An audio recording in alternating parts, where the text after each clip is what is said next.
नमस्कार. गोदाई किचनमध्ये सर्व खवयांचं अगदी मनापासून स्वागत. तर आज आपण मस्त अशी चमचमीत हरभऱ्याची उसळ कशी करायची ते बघूया.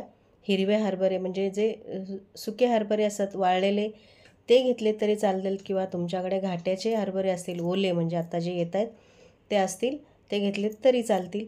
तर इथे मी वाळलेल्या हरभऱ्याची उसळ केली. तर त्यासाठी मी काय केलं, रात्रभर हे हिरवे हरभरे जे असतात वाळलेले ते घातले होते भिजत. अगदी एक मोठी वाटी भरून घातले होते, म्हणजे वजनी प्रमाण म्हणाल तर एक 150 ग्राम हरभरे असतील ते भिजत घातले होते. आणि आता सकाळी मस्त बघा असे टम्म फुगलेत, छान भिजलेले आहेत. आता याला काय केलं आहे मी, अगदी पाव चमचा मीठ घातलं आणि कुकरला 4 शिट्ट्या करून घेतलेल्या आहेत. अगदी मऊसूत 4 शिट्ट्यामध्ये शिजतं हे बघा, बघू शकता तुम्ही. 4 ते 5 शिट्ट्या दिल्या की त्यापेक्षा जास्त करू नका, नाही तर मग काय होतं हरभरे फुटले जातात आणि मग उसळ करताना ते सगळेच अगदी गचगचीत होतं. त्यापेक्षा अगदी 4 शिट्ट्यामध्ये बरोबर शिजतं. आता याच्यातलं काय केलं आहे मी, एक वाटीभर हरभरे आहेत, मूठभर म्हणा, बाजूला मिक्सरच्या भांड्यात काढून घेतलं, थोडंसं पाणी घालून याला वाटून बाजूला ठेवले. आणि आता बाकीच्या हरभऱ्याची उसळ करायला घ्यायचे. तर उसळ करताना हे जरा कोरडं असल्यामुळे तेल थोडंसं जास्त घ्यायचं. आणि आता तेल छान गरम झालं की जिरे घातलेत 1 चमचाभर, आणि कढीपत्त्याची 8-10 पानं घातली, आणि 2 मोठे कांदे बारीक चिरलेले आहेत ते घालते. 1-2 मोठे कांदे आहेत ते चिरलेत. आता हे 150 ग्राम हरभरे असतील तेवढेच मी भिजत घातले होते. तर तुम्ही तुमच्या गरजेनुसार घ्या. आणि आता ह्या कांदा छान अगदी खरपूस होईपर्यंत भाजायचा आहे आपल्याला. आता त्यामध्ये फक्त मी लसूण घातला आहे, तुम्ही बघू शकता. फक्त 8 ते 10 लसणाच्या पाकळ्या मी अशा चेचून घेतलेत आणि त्या वापरते. त्याच तेलामध्ये थोडीशी कोथिंबीर घातली.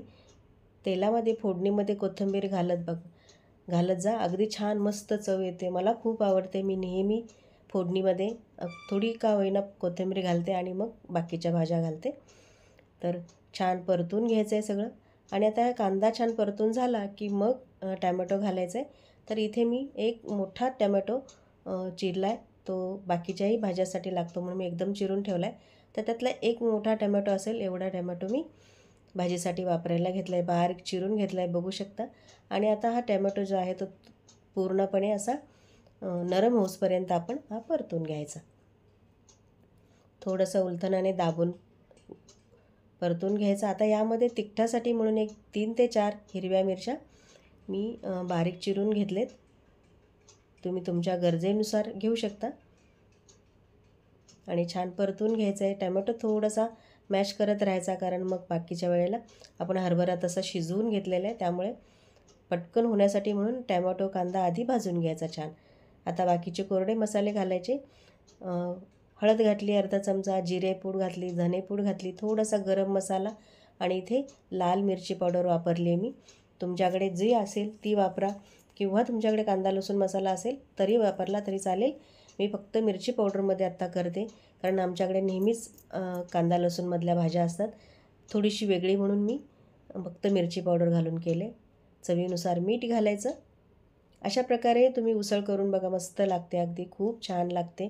तिखट तुम्ही आवडीनुसार कमी जास्त करा. आता हे जे पाणी आहे, थोडंसं मी गरम पाणी घातलं आणि हा मसाला छान शिजवून घेतला. थोडंसं झाकण लावायचं म्हणजे छान शिजून येतं. मसाला जो कोरडे मसाले घातलेत ते शिजण्यासाठी 1-2 मिनटासाठी आपण झाकून ठेवायचं. बघा मस्त तेल सुटायला लागलं आणि खमंग असा सुगंधही येतो आहे आपल्या भाजीचा, मस्त असं लागतं, कारण भाज्या फोडणी देताना फोडणी छान झाली पाहिजे. आता याच्यामध्ये हरभरे जे शिजवून घेतलेले चणे आहेत ते घातले, मिक्स करून घेतलं. अशा प्रकारे कांदा लसूण न घालता, म्हणजे जर प्रसादासाठी सुद्धा करतात बरं का, फक्त टॅमॅटोची प्युरी घालून छान अशी उसळते. फक्त कांदा आणि लसूण वापरायचा नाही. मस्त अशी ही गणपती ज्यावेळेला अनंत चतुर्थीच्या दिवशी गणपतीचे पाठवणी करतात त्यावेळेला अशा प्रकारे उसळ केली जाते. तर त्याच्यामध्ये कांदा लसूण मसाला वापरत नाही. तर हे बघा, आता मी हरभरे जे वाटून ठेवले होते मुठभर बाजूला काढून ते घालायचं. हे फक्त ग्रेव्ही होण्यासाठी, जर तुम्ही पातळ ग्रेव्ही करणार असाल तर. जर तुम्हाला कोरडीच भाजी करायची असेल तर हे घालायची गरज नाही. मी थोडंसं रस्सा करते म्हणून याच्यामध्ये मी थोडे हरभरे वाटून घातलेले आहेत. दोन्ही प्रकारे तुम्ही करू शकता.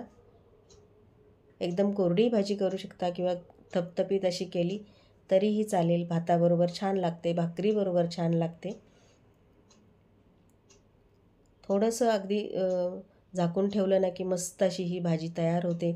उसळ म्हणा तयार होते. अगदी पावाबरोबरही खूप सुंदर लागते बरं का. पाव तुम्ही पावाबरोबर खाल्ली तरी किंवा डब्याला टिफिनला देऊ शकता, दुपारच्या जेवणाला करू शकता. मस्त अशी एक 5 ते 10 मिनिट छान इथे उकळून घ्यायची आणि भाजी आपली मस्त तयार झाली. उसळ वाटाण्याची म्हणते सॉरी, हरभऱ्याची उसळ तयार झाली. हिरव्या चण्याची उसळ बघू शकता तुम्ही. मस्त अशी ही उसळ तयार झाली. एवढीच मी थपथपीत ठेवली, याच्यापेक्षा पातळ केली नाही. तुम्हाला जर भाताबरोबर जास्त पातळ पाहिजे असेल थोडीशी पातळ करू शकता. रेसिपी कशी वाटली मला कमेंटमध्ये नक्की सांगा.